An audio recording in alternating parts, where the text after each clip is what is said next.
Ave Maria, this is Fra Roderic here for AirMaria.com, and we're in Durham, England.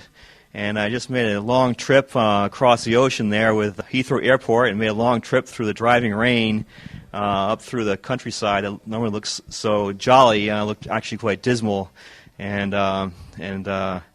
we finally got here, and the sun eventually broke out, and it turns out to be a very beautiful place and in a very really awesome medieval town with a grand cathedral and a castle and a very quaint village.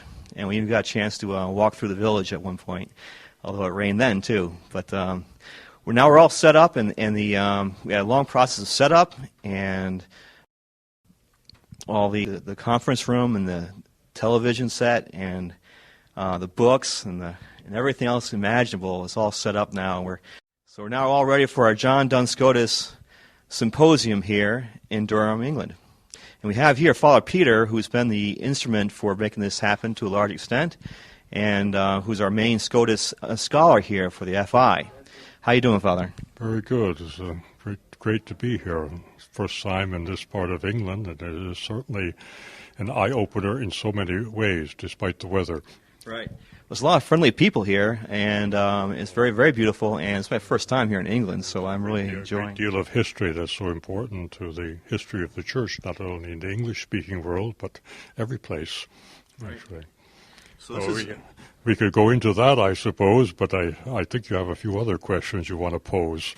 Yes, mostly, what's the main goal you have here with this symposium? Actually, we have two goals. First, the immediate goal is, of course, to awaken people, hopefully throughout the Church, to the importance of Scotus as a founder of the most important Mariological school in the Church. Continues the insights, the Marian spirituality of St. Francis. Continue it by providing the theological and also, we would say, philosophical and anthropological basis for what St. Louis Grignon de Montfort calls true devotion, total consecration to the Immaculate.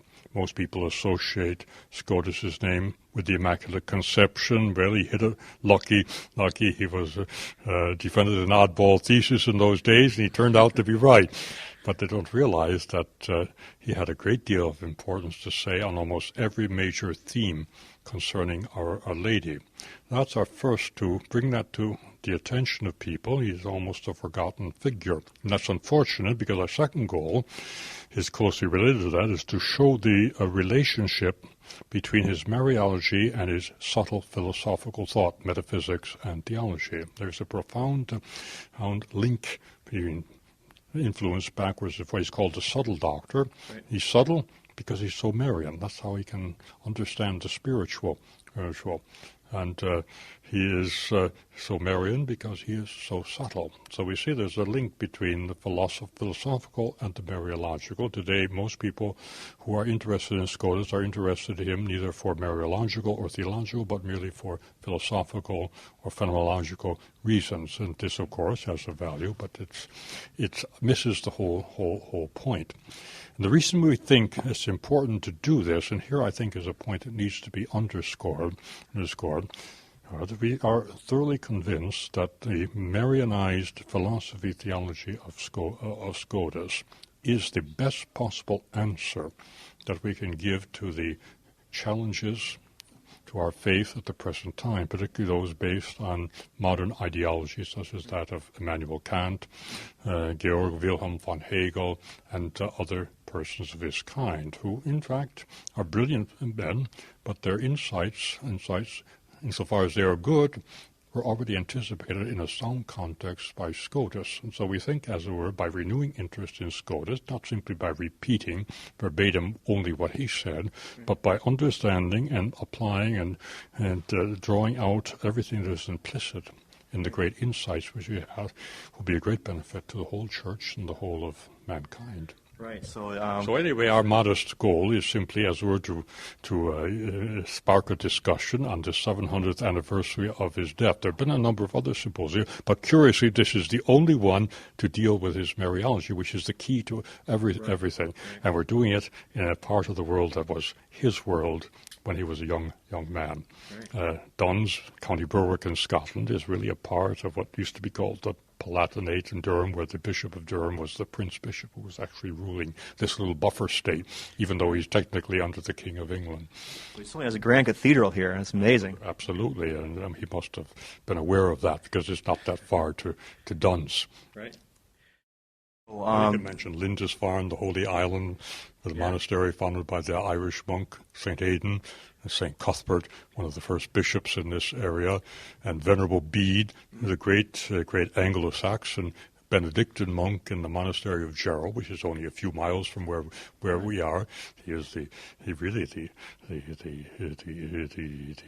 founder of English Catholic thought in so many ways. The great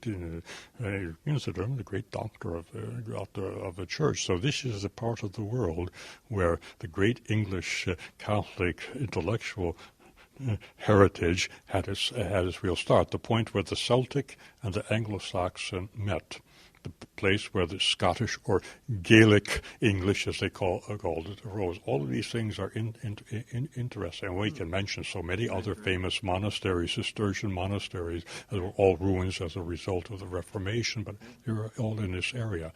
Wow. Bow, etc., and down a little further south towards York. But York is all part of this northeastern coastal area of England. So how many speakers will there be at the symposium?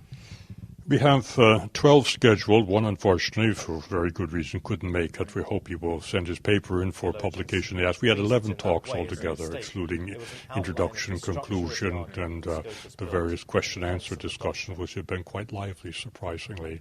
We had a nice attendance, and some people one professor from Oxford, and there were a number of other people who were certainly not intellectual wimps. Right. So it was a great